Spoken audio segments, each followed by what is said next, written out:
Welcome to another edition of One on One with Mitch Lafon. This week, I mix the old and the new. Joining me from the classic Scorpions lineup is bass player Francis Buchholz, who's currently in Temple of Rock with Herman Rarebell and Michael Schenker. And on the other end of this show, I have got Nathan James from the band Inglorious. Their new album, Inglorious, is a wonderful, wonderful piece of work. But let's get started. Here is the one, the only, Francis Buchholz. We are speaking with Francis Buchholz of Temple of Rock, which also features Herman Rarebell and Michael Schenker. Good day, Francis. How are you?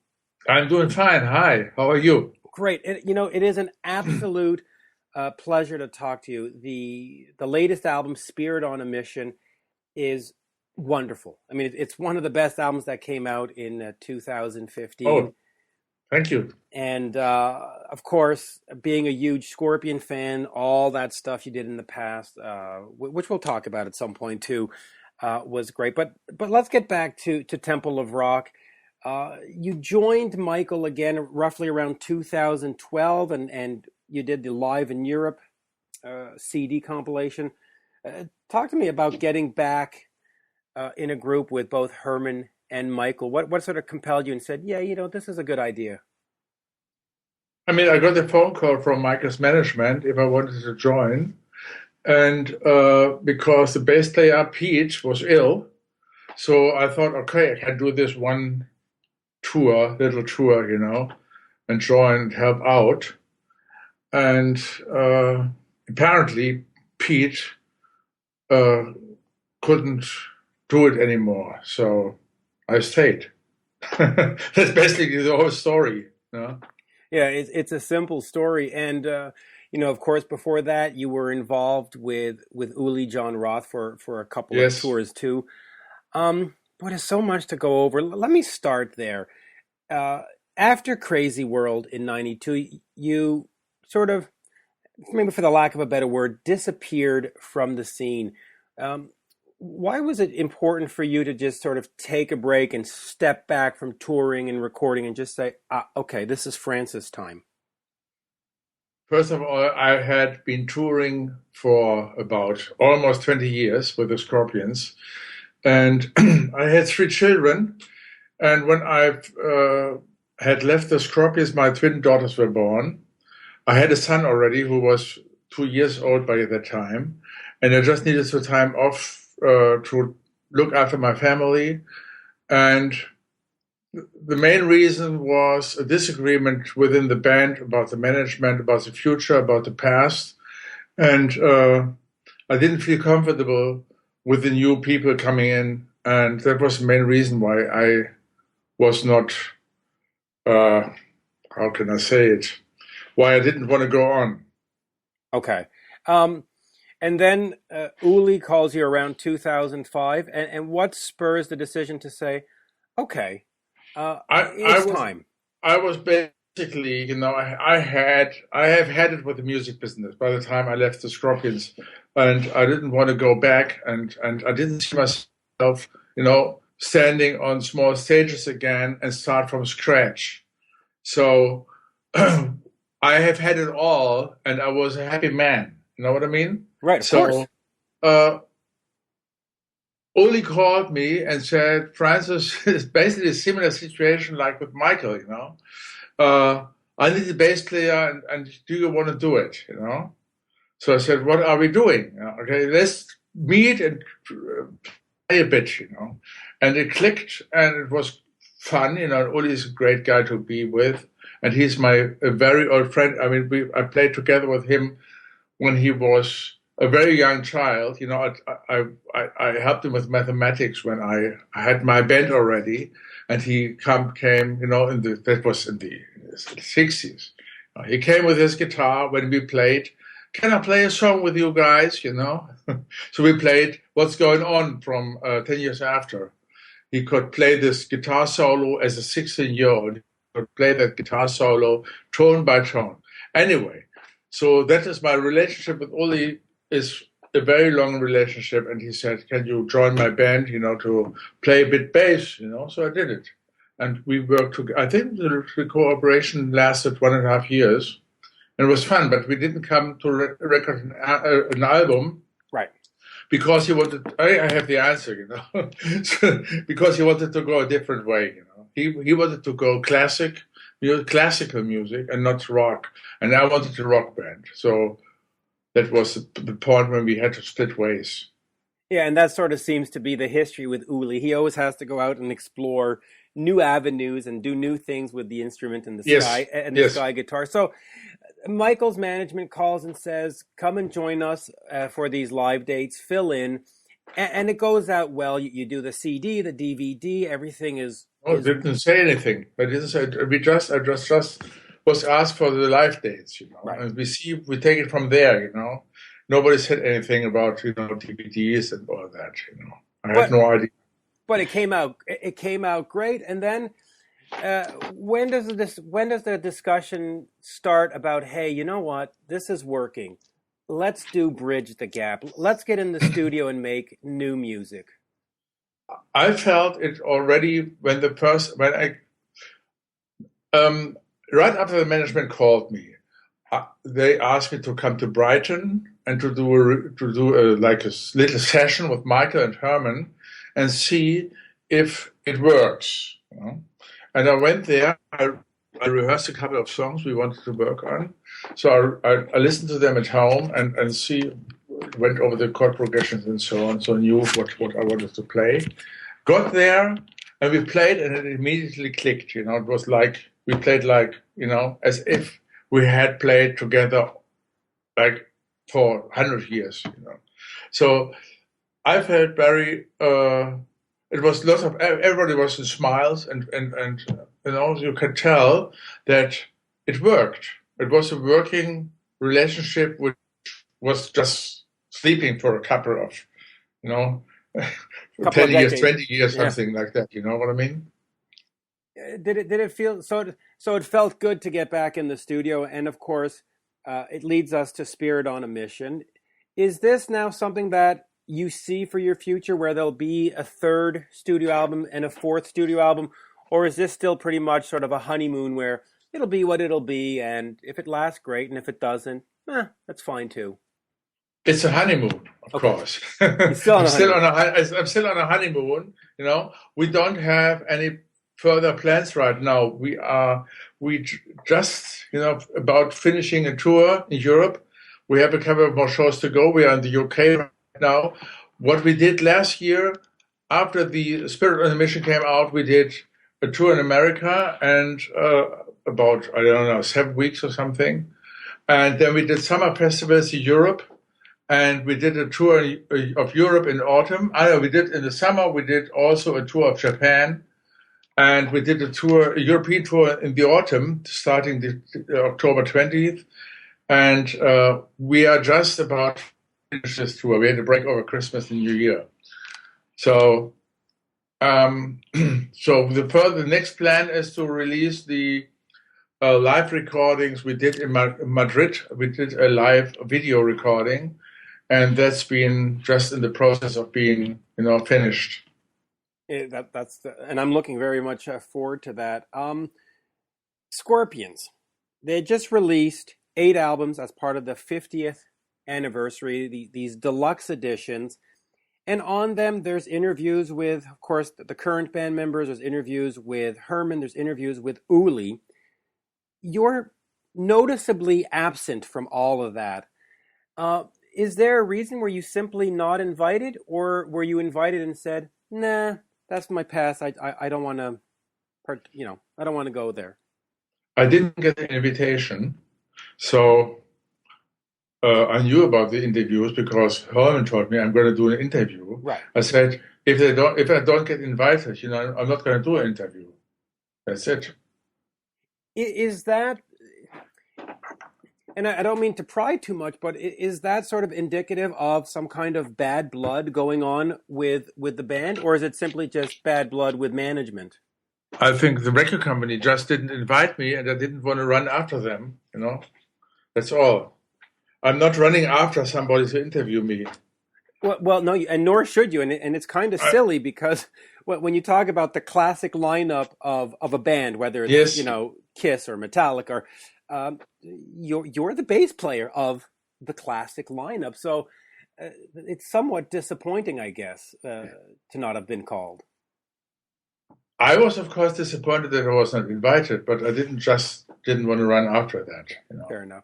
That's it. If I may, the Love at First Sting sessions. Famously, the band went off to ABBA Studios up in Sweden. And that's 100 years ago. It absolutely is. It's a felt 100 years ago. It really is, I know. Yeah. But today we got the news that Dio's bassist Jimmy Bain has passed away, and there was sad news. I was very sad about that. He's a lovely guy. Yeah, he really is. But he was involved in those Love at First Sting early sessions. He played on some of the demos. Explain to me how that happened. Was it? I don't really know how that happened. I was in the process of. I was not in the process. To put it in other words, I had, with our producer Dieter Dirks, I just worked out a new deal for the band, because we had our record deal with him was like a 50-50 share. He would have 50%, and the band would have 50%. And I thought that really was not good enough. So I said to him, "Listen, Dieter, we need to do a new deal for the band if we want us to work together for the future." So we came to a conclusion that we got a better deal for the band with a better percentage, and Dieter less percentage. And then I found myself confronted with the situation that Dieter wanted a different bass player to play the bass for the band. So I said, okay. I'm not a person, I don't run, I'm not desperate, you know what I mean? I'm not a person who runs after a job, I'm doing some things which I like, but if things turn out differently, I'm not running after it. So I let things happen, and Jimmy they went to the ABBA studios in Stockholm and recorded some basic tracks. And later on, I got a call from our American management, from David Krebs, and he called me and said, "Francis, I don't want the Scorpions to be a band consisting of hired musicians. We want the Scorpions as the original Scorpions." I said, "Don't talk to me about this, Talk to the producer and talk to the other guys in the band." Yeah. So basically what happened was that Herman and I, we got a click track from Dieter Dirks with a rhythm guitar on it and some demo vocals. And we worked our bass and drums out in Hanover, in a small studio in Hanover, in Germany, my hometown. We worked on bass and drums and arranged all the bass and drums, what we wanted to have. Then we went to the studio, recorded everything to that click track, and that was it. Right. And then they recorded all the other stuff on top of that. And it turned out great.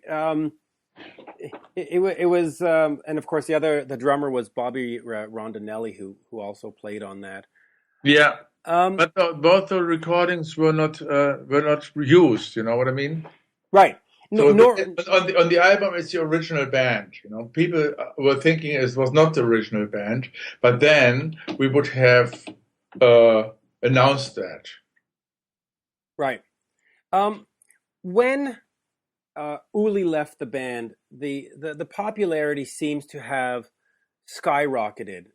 Taken by Force and Virgin Killer did what it did, and then Matthias comes in, and whoops! All of a sudden, you get to that next level. Explain what happened there. Was it simply that Matthias and Klaus and yourself and all that had a more uniform vision of what the music should be? Was it just circumstance? What do you think in terms of music changed? When Uli was in the band, he had his own direction of how to sing. He wanted to sing his own songs, Right. and he wanted to, he wanted the guitar his way. And then there was the other part of the band, which was Rudolf and Klaus, and they composed their direction. So it was basically, we had like a bit of two directions within the band, and Uli felt more and more uncomfortable with the compositions of Rudolf and with the way Dieter Dierks produced the album. So he felt not well and wanted to do his own thing. So that was, I convinced him to do the last tour in Japan together. The last tour, the first Japanese tour with the band. I convinced him because he wanted to leave before. So the Tokyo tapes were the last recorded with Uli, and then he left the band. Right, and that's of course so. That was the story behind that. We needed to look for a new guitar player, so I placed an interview, an ad in the Melody Maker, which was the #1 music paper in London, in UK, and we had auditions, many guitar players, many guitar players, and we selected 3 from them and invited them to come to Hanover. But it turned out when they were in Hanover that they did not really fit within the chemistry of the band. So I suggested to take Matthias, and because I knew Matthias from the school where my friend was a teacher, and I had given Matthias mathematics help, like with Uli Roth. I was very good at mathematics, so I made some money on the side teaching kids mathematics. So I said, let's take Matthias. He can play everything. He was very fast. He could, he was the only person who could play the solos of Uli Jon Roth. So we came together, rehearsed, and then that's how he came into the band. Yeah, and and Uli is wonderful. But he was very young, And did we have a vision? I did not have a vision. I lived from musically. I lived from day to day. I live today. I do not live too much tomorrow, and I don't live in yesterday. So I did not have a vision. I was happy that we had somebody to play the guitar, and was happy that we could go on. Yeah. When you look back at the history of the Scorpions, and you look at the sort of classic lineup with yourself and Herman, do you feel that you were overlooked by fans in terms of your importance to the band? I never think about that. I meet so many people, even now with Michael, with the touring with Michael, with the Temple of Rock band. I meet so many people who come to me and tell me, it's great, and They know people know me. I don't feel I feel just like a 5th member of the Scorpions, and now a fifth member of Temple of Rock, even though in Temple of Rock Michael is the big star. I don't feel overlooked. Right? I'm not doing this to be looked at. I do this because I have fun doing it. Yeah, and the reason I ask is because for example, when people talk about Kiss, they always say, well, they need to have Ace Frehley back, and well, that's not the original guys, and when people talk about Whitesnake or they talk about the Scorpions, they go, well, as long as David Coverdale's there, we're good, and as long as Klaus is there, we're good, and it's like, well, wait a minute. That's how people are. People go for the singer, they go for the lead guitar player, and many people are happy, with the Scorpions right now, They have the 3 original Scorpions band members, and 2 are, I would say, hired guns. I think they are hired guns. Right. So people think that's a band. People go for the music, they go for the show. Right. People do not think. Some people think, what is behind it, and others do not. So why do we play music? We don't play music because we want people to think something special or think something in some direction. We can influence people with promotion and with interviews right now. Yeah. But basically, I play music because I just came to the music, or the music came to me, and I played, and I started out in small bands, and we built the Scorpions together for 20 years to become a big band, and so that's what important for me. For me, it's not so much important what people say. Right, and what you did, the band also, in a sense, changed or had an impact on history. When you look at the album Crazy World, of course, Wind of Change, it sort of became the rallying cry around perestroika, around what was going on in the Soviet Union, around the wall coming down in Berlin. When you made the album and had that song, did you at all foresee any kind of impact, or you just thought, wow, well, we've got a great power ballad, radio in LA will like it, good for us. Were you surprised by how important that song became? First of all, radio in LA didn't like it. Right. In the beginning. So it was only radio in Europe liked it. We had a hard time with that song in America, and it cost us the black T-shirt audience, if you know what I mean. Yes, yes. They were disappointed that we play some soft stuff like that. I liked the song, but we were always fighting in the studio for the best result. So I had a big argument with Klaus Meine about the whistling, because I wasn't convinced about it, and the record company and the management, they called me because they were afraid to talk to Klaus to tell him that they were not convinced in the whistling. So they said, the American record company, the main A&R man called me and said, listen, guys, listen, Francis, somebody's got to say it. We want a guitar there, like a guitar intro, and not the whistling. So I went to Klaus and said, listen, da-da-da-da-da. I still know how he looked at me. And now I still remember his eyes, He was, I don't know, he was so up in the air, you know what I mean? Yeah. Anyway, he was right because the audience loved the whistling. And the record company was wrong, but the American audience took a long time to accept that song. And it became. I like the playing of this. I like that it's not heavy metal. It's like I have a great bass sound in there. So I'm happy with what I played and with my performance. So what can I more ask for? Yeah, and it's funny because you sort of lost the heavy metal guy audience, and you brought in more of the female audience, I guess, was the lack of a better word.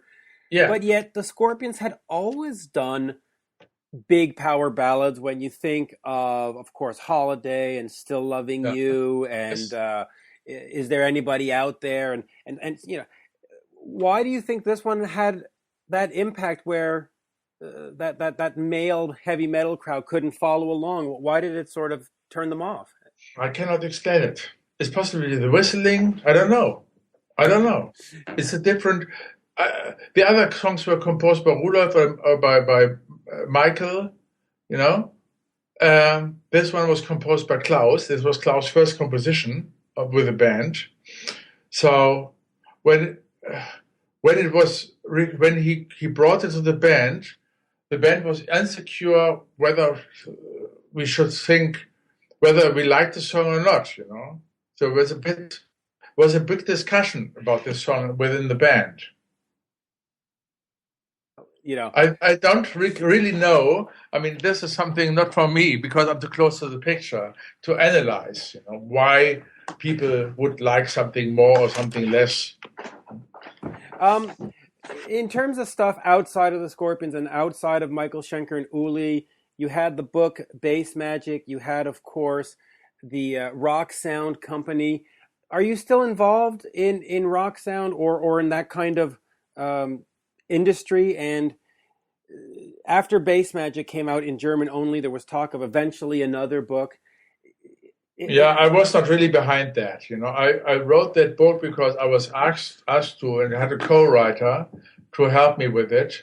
I was not really behind it. I was always behind the schedule, writing my parts. You know what I mean? So when it came out in Germany with a small publishing company, I was at Popcom. I was at the NAMM in America. I went to these industry shows, Right. but I was not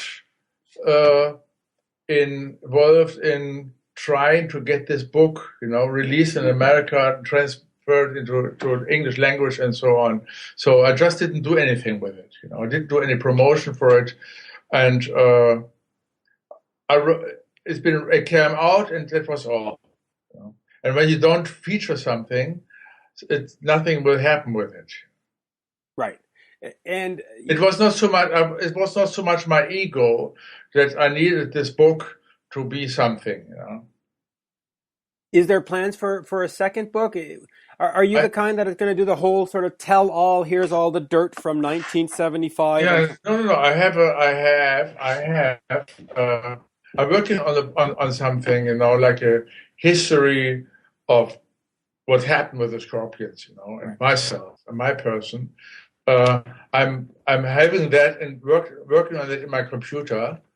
I'm at about 50%.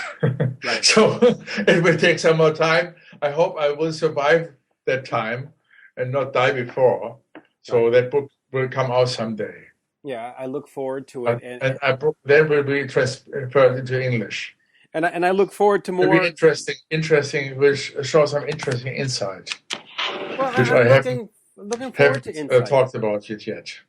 Yeah, because I was personally disappointed looking at the deluxe editions and not seeing you offer your 2 cents. And so I guess a book is the way to go. It's a shame that... I tell you this, I was, when my kids were born, I was away from the music business. I did not need, as Michael Schenker says, away from the circle of, of the ever... like the horse in the carousel in the circus.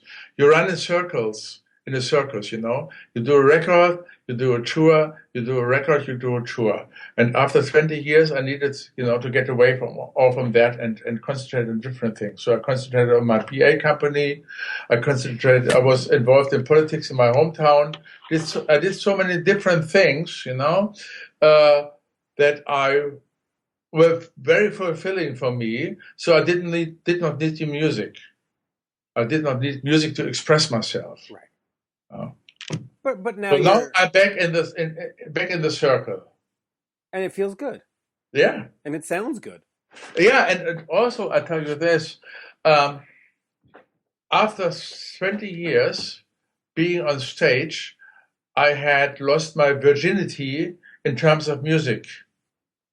And I regained it. I knew exactly when I joined the Temple of Rock. There it was again. It's the child in the sand, at the sea, building the little things. This feeling is there again, and that's why I'm in it. Yeah, and that's got to be special because. I know that the music business becomes this sort of machine that eats its own, and when you get spit out, in a sense, like you were in '92, it can be very like, ugh, I'm never going to go back. And now that you're back and sounding great and putting on these great shows, it's got to be a breath of fresh air. And it's like, oh, we're doing this. Yeah. Absolute pleasure talking to you. And I guess fans would be disappointed if I didn't ask you, what's your favorite Scorpions album that you played on? Oh. Because the answer is all of them. You know what? When we release the albums, every time they got released, I had heard them so many times in the studio, and we worked on so many small things. and I heard mistakes which we had not corrected. And I heard mixing things which were not mixed properly. So I was always not 100% happy with the album when it came out. So that was with all the Scorpions. I think your house is a picture. You stand in the forest and you see trees and trees and trees, but you don't see the forest. Right. So now, listening back to the old albums, they sound great to me. I'm so far away from that picture that I understand now why people love these albums. And so what is my favorite album? I don't know. There's too many. Some albums like Blackout are being, people say those are the best Scorpions albums. I personally like Love Drive. I like Love at First Sting because I had to find my way. I don't know. I mean, Virgin Killer, the albums with Uli, I think they have all their place, and they are, to me, they are like children. You don't have a child when you say, you are my favorite child, and the other I don't like so much. Yeah. I have put in every album I have put my full efforts, and when I listen to them, I listen to what I do, I listen to what the others are doing, and I know how we came to that piece of work. So I don't have a favorite album. That's the basic line. Yeah, I think I'm like you. There's no answer, and for me, if you're just looking at this week, I am all about Taken by Force. Last week I was all about In Trance, and next week, it'll change. Yeah.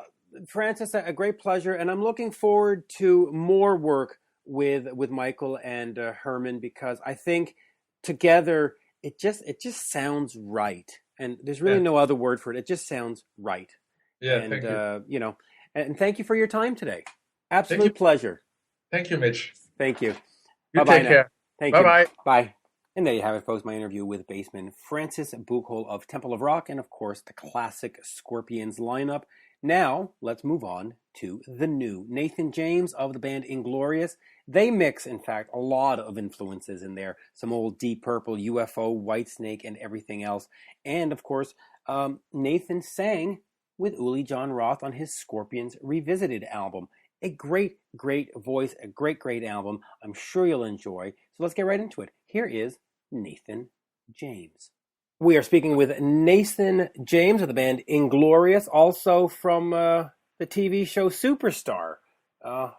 Pleasure to speak with you. Pleasure. God, that's a long time ago. Yeah, Superstar. Wow. Superstar and well, you did a bunch. You did a couple of them, so we'll talk about that. But let's start off with Inglorious. The album comes out in February. I've had a chance to hear it, and I absolutely love it. It's that classic old school kind of, Aerosmith, Purple, Zeppelin, Whitesnake, obviously, all blended together. So talk to me about your influences up front, and well, in fact, let's just start with your influences.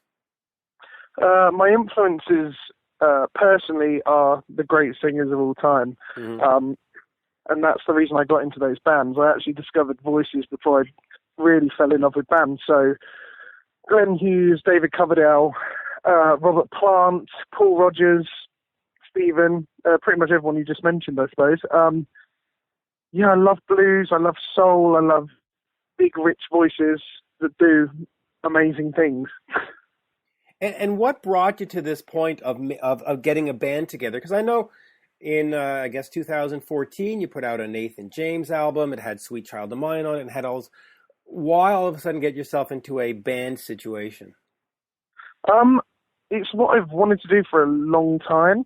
I started recording a solo record here in the UK, and I had some amazing musicians. Gus G played a solo on it. Mickey Moody from Whitesnake played a solo. It was a really great sounding album, but I was listening to it and I thought, you know what? I'd rather be Robert Plant than be Meatloaf. So I had to make a band. I wanted to be in a kick-ass rock and roll band because that's what I love. That's the music I love. And it just lends itself to that. I think there's no other feeling quite like being in an amazing band. And I've finally got that now.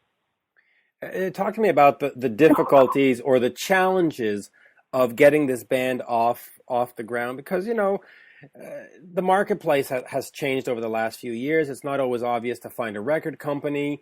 And then on top of that, you're doing this more sort of classic style, the hard rock of the good old days.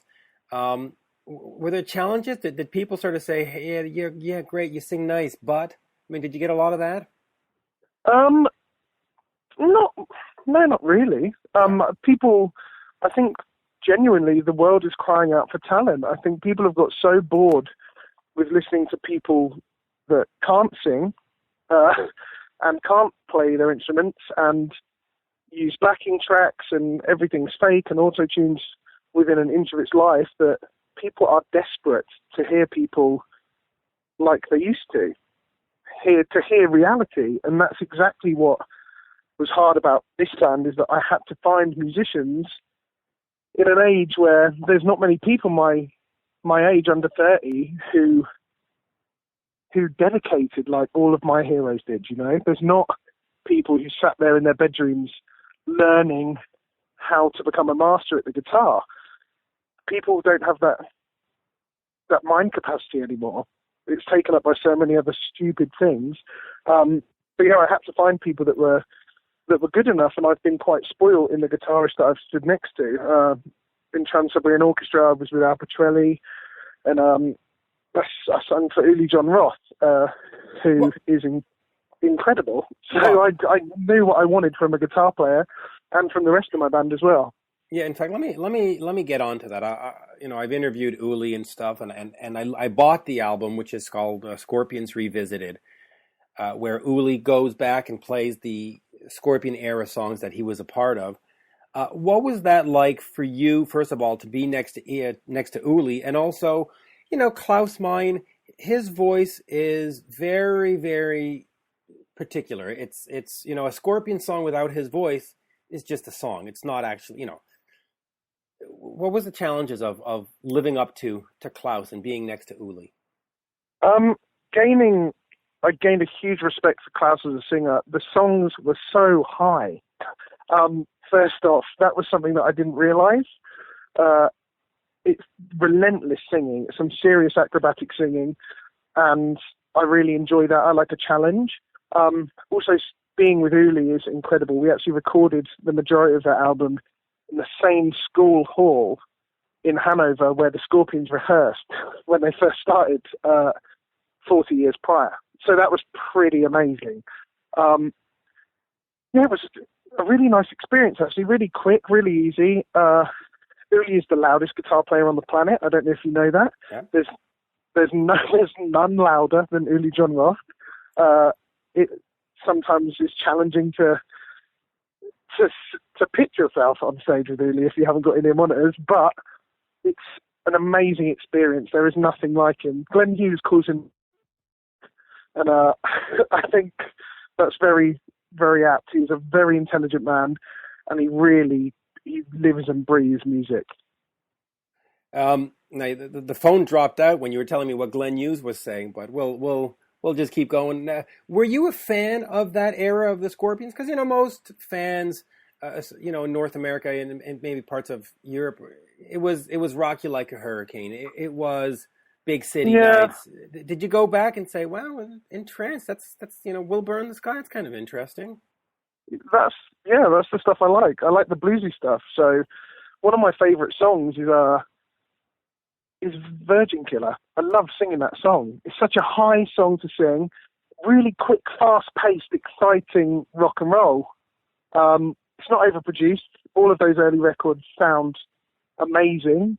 Yeah, absolutely. That's the era of the Scorpions that I do love, more so than the later stuff.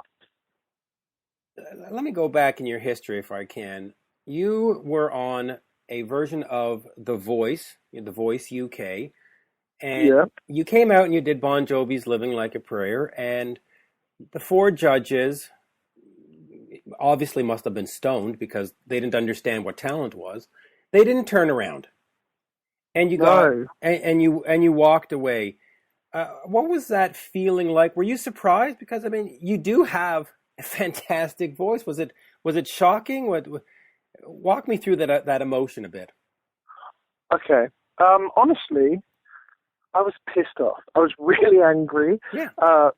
Because I was told that the show was about finding someone with a great voice, and up until that point, all that I've ever worked at my whole entire life was my voice. I'm not good at anything else. I wasn't a songwriter until then. I'm not a musician. I had a voice, and that's why I've worked constantly for 10 years in Trans-Siberian Orchestra for Uli. People pay me to sing, so that really did bother me. Also because a couple of the people on the panel can't sing, so that was even stranger, being given notes by people who have no idea what the hell they're talking about. I agree. But it was a fine experience, and everything worked out perfectly for me because I got picked up by another show, and the world has changed. And although my taste hasn't changed and my influences haven't changed, and I'm not willing to compromise those, but in order to become a success nowadays, you have to put stuff out there like other people are, and it's thank God to things like YouTube that's how the Trans-Siberian Orchestra found me. Right. Well, and in fact, let's talk about Trans-Siberian. But just to finish on the Voice UK, was that like a major setback for you emotionally? Did you walk off of there and say, "Oh my God, I thought I was a great singer and I didn't get picked," and now I got to go? Okay, so it wasn't defeating in the sense where you were going to give up on the dream and go drive a truck or something. No, I know I'm a great singer. Okay. Yeah, and I agree with that. And then, of course, Andrew Lloyd Webber sees that in you and invites him to Superstar. Were you somewhat trepidatious of being on those kind of shows, given sometimes the stigma attached that, oh, well, he's just a guy from a reality show. Oh, it's just a... No. I have enough confidence in my talent, and I have enough faith in people that they will see that. Okay. I think audiences aren't stupid, you know? And the kind of people that would attach a stigma to me are not the kind of people that I want to be my fans anyway. So there you go. So, so then you know the stuff shows up on YouTube, and Trans-Siberian Orchestra gives you a call. Now, as far as I know, the TSO doesn't really get over to Europe. It's more of a North American thing. It runs all through Christmas here. In fact, two versions of it runs out, East and West Coast. What was that like for you coming into that situation? Were you scared? Were you excited? Just talk about the experience. It was so quick. I literally walked off stage when I got kicked off the Superstar show to an email from a woman in America saying, "Hey, listen, we know you didn't get through. We'd now like to speak to you about coming and being in the band." So they flew me over for an audition. I got picked up in a limo from the airport, spent 5 days in Miami and sung about 2 lines. And then they hired me pretty much on the spot, got my visa, and I flew out a couple of months later to start rehearsals. And it was like a dream come true. It's an insane machine, Trans-Siberian Orchestra. It's just amazing. There's no production like it, really, especially now Motley Crue have stopped touring. It's just, next year the production is going to be, or this year even, will be insane. It's an amazing thing to be a part of. Yeah, it really is. Have they spoken to you about doing any kind of recording, either a new album or some kind of DVD? Yeah. They've spoken to me about some recording. I've demoed some tracks for them before, but scheduling and my concentration on this, which is why I actually left TSO the last tour. I set out the last tour because I wanted to concentrate on Inglorious. So, yeah, maybe in the future I'll go back and see them. I'd love to be a part of it again. But as for now, the only thing in my mind is Inglorious. Yeah, so let's get back to Inglorious, the debut album. A couple of people I know you wrote with, one of them being Joel Hoekstra, who's in Whitesnake, and of course you're a big Whitesnake fan. Fans can find Inglorious doing Burn and Fool for Your Loving and that kind of old school stuff. Of course, Burn being Deep Purple. What was it like working with Joel, and how did you hook up with Joel? Was it through TSO? Yeah, it was in TSO rehearsals. Our A&R guy, Inglorious's A&R guy, Derek Shulman, who I'm sure you're aware of, he's a Gentle Giant, and also he signed Bon Jovi and Nickelback. He messaged me and said, "Hey, you should hook up with my friend Joel." So one day, Joel messaged me on Facebook and was like, "Hey bro, I'm at the hotel. Do we write a song?" So we got together in a hotel room in Omaha, Nebraska, and wrote 2 songs in an afternoon. And then we demoed them up, and I sent them over to the boys at home. And yeah, we recorded one of them for our debut album. Which one made the debut album? You're Mine, one of the later tracks on the album. Track number 8. And then, of course, you wrote with Al Pitrelli. What was it like working with Al? Amazing. He is... let me word this correctly. He's like a really wonderful rock uncle. He's been so supportive. He was so helpful on tour, introduced me to so many cool people, and he's played such a variety of stuff, you know, being in Megadeth and being with Alice Cooper, and he was also with Michael Bolton in the late 80s, early 90s. So, yeah, it's amazing to work with people who have been making music for longer than I've been alive, you know? What do they bring to you in terms of experience? Do you learn anything from them? Do you see how to craft a song better? Does it give you a better ear? Absolutely. Simplicity. I think that's the key. Right. If it sounded good in backstage in an arena in Al's dressing room on an acoustic with my voice, it will sound good with my kick-ass band, you know? And that's what we tried to do. Great riffs, catchy choruses, things that people want to remember, you know? Now the album, of course, comes out in February. You're going to be doing some shows in the UK. And Europe, yeah. And Europe. What is the plan to get folks to know it, other than doing the European shows? If you're sitting, for example, like I am in Montreal or in New York, how do you get it to them? Our label, a really wonderful label, and the fact that they have given us a really great deal and a lot of support, and they are willing to go the whole hog and help us tour, because I think that's what's missing is young classic rock bands that are touring. And as I'm sure you're aware, lots of old bands are going out together now. I just saw Whitesnake and Def Leppard the other week, and everyone's doing these big co-headline shows. Yep. No bands are really going out there at the bottom and working their way up. And don't forget that bill had Black Star Riders on it, which are another fantastic, great triple bill. Yeah, really good. It was a great show, actually, but it's nice to give people the show that they deserve. And I'm 27 years old, and my voice never gives out. I'm relentlessly hard to make sure I sing properly every night, and that I perform and give people a good show. You know, I'm not in my 60s. I can still run around the stage and act like an a-hole. Right.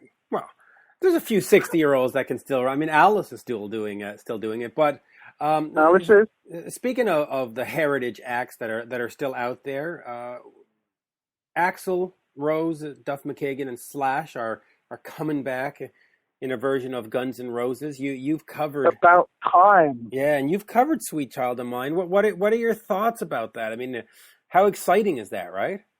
I have been, as you've seen on Twitter, I think I replied to you first, like on a couple of occasions whenever you said anything about Guns N' Roses. I cannot wait.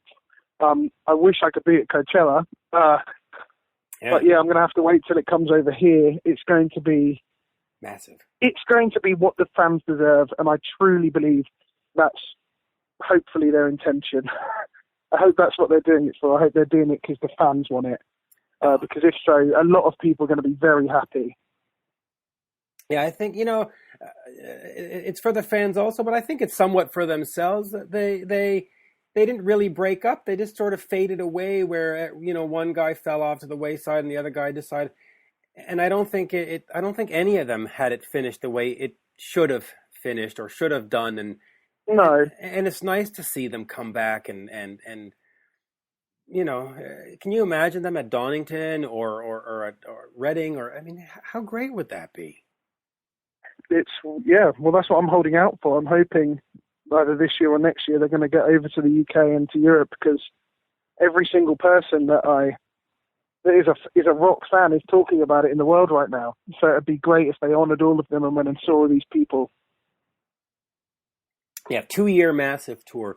In terms of Inglorious, though, how long is the tour, and where do we go from here after the album comes out? Well, the end of this month we're doing 15 dates around Europe with the Winery Dogs, who I'm sure you're aware of. So doing those 15 shows, then we're doing 2 weeks on our own in the UK.